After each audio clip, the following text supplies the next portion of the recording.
రేపు మధ్యాహ్నం 2:29 గాను ఇడుపులపాయలో ఆ దివంగత నేత ప్రేతమ నాయకుడు రాజశేఖర్ రెడ్డి గారి పాదాల చందన 3 రంగుల జెండా, వైఎస్ఆర్ కాంగ్రెస్ పార్టీకి సంబంధించిన జెండా, నేను నా తల్లి విజయలక్ష్మి గారు ఇద్దరం కూడా రేపు ఆ దివంగత నేత ప్రేతమ నాయకుడు రాజశేఖర్ రెడ్డి గారి పాదాల చెంత 3 రంగుల జెండాను రేపు ఆవిష్కరణ చేస్తాము అని చెబుతున్నాను.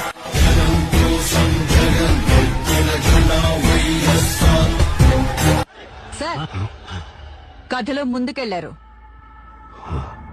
ఎంత ముందుకి? చాలా ముందుకెళ్లారు. నా కుమారుడు జగన్మోహన్ రెడ్డి